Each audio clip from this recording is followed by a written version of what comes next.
কেন চাঁদাবাজদেরকে ধরা হচ্ছে না, কেন চাঁদাবাজরা বিভিন্ন জায়গায় দাপট তৈরি করছে। সমাজের যে আইন শৃঙ্খলা পরিস্থিতি যদি অবনতি হয় তার জন্য তো দায় সরকারের। আর আপনারা বলছেন চাঁদাবাজি বেড়েছে। তো এগুলো দিয়ে শাক দিয়ে মাছ ঢাকা যাবে না, কখনোই যাবে না। আপনার অর্থ উপদেষ্টা বলছেন যে 5ই আগস্টের পর চাঁদাবাজি বেড়েছে, তাহলে তো আপনার সরকারই নিজেদের ব্যর্থতার কথা বলছে। চাঁদাবাজি বেড়েছে, এটা তো একটা সামাজিক অপরাধ। এই অপরাধ দমন করার দায়িত্ব তো সরকারের, কোনো ব্যক্তির নয়, কোনো রাজনৈতিক দলের নয়, সরকারের। তাহলে সরকার নিজেই নিজের ব্যর্থতা আপনারা স্বীকার করে নিচ্ছেন। কেন চাঁদাবাজদেরকে ধরা হচ্ছে না, কেন চাঁদাবাজরা বিভিন্ন জায়গায় দাপট তৈরি করছে। আমাদের দলের যেগুলো নাম আসছে আপনাদের মিডিয়ার মাধ্যমে বিভিন্ন জায়গায় আমরা তদন্ত করেছি, অথবা কোনো গুরুত্বপূর্ণ যদি হয়ে থাকে বিষয়টা, যদি আরো জটিল খারাপ বিষয় হয়ে থাকে, আমাদের ভারপ্রাপ্ত চেয়ারম্যান সাথে সাথে বলেছে আগে বহিষ্কার করেন তারপরে তদন্ত করুন।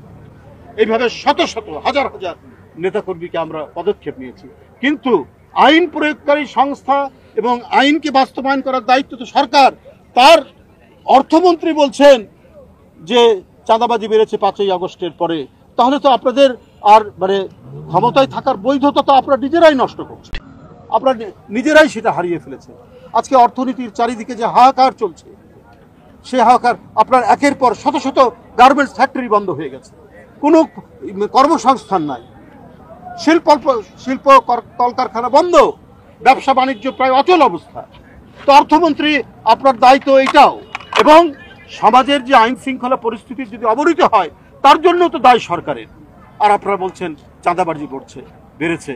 তো এগুলো দিয়ে শাক দিয়ে মাছ ঢাকা যাবে না, কখনোই যাবে না।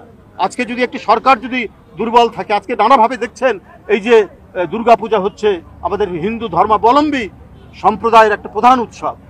আমাদের ভারপ্রাপ্ত চেয়ারম্যান বারবার নির্দেশ দিচ্ছেন, বিভিন্ন বক্তৃতার মধ্যে বলছেন অত্যন্ত শান্তিপূর্ণ নির্বিঘ্ন নিরাপত্তার সাথে কাজ করবে, এবং বিএনপির সকল পর্যায়ের নেতাকর্মী এই নিরাপত্তার দায়িত্ব পালন করবে, এবং তারা করে যাচ্ছে। আজকে নবমী চারিদিকে আপনার আমাদের নেতাকর্মীরা একেবারে প্রখর দৃষ্টি রাখছেন, এবং তারা যারা পূজা কমিটির সাথে আছেন তাদের সাথে তারা কাজ করছে। ইনশাল্লাহ এখন পর্যন্ত আপনারা দেখেছেন অত্যন্ত নিরাপদ। আমি বলছি না যে সরকারের এখানে কোনো দুর্বলতা আছে, সরকারও চেষ্টা করছে, সরকারও নানাভাবে করছেন, যোগাযোগ করছেন সব দিকে। কিন্তু আপনার পাহাড়ে অশান্তি কেন? তাহলে নিশ্চয়ই বুঝতে হবে যে বাংলাদেশ বিরোধী কোনো শক্তি অথবা যাদের পতন হয়েছে তারা তো অনেক টাকা নিয়ে পাচার করেছে, সেই টাকা দিয়ে বাংলাদেশের ভিতরে অস্থিতিশীল করতে পারে। তো এই অস্থিতিশীলতা যদি না হয়, আগে থেকেই বিভিন্ন পদক্ষেপ সরকারের নেওয়া দরকার ছিল, এখন তা আপনারা বলছেন।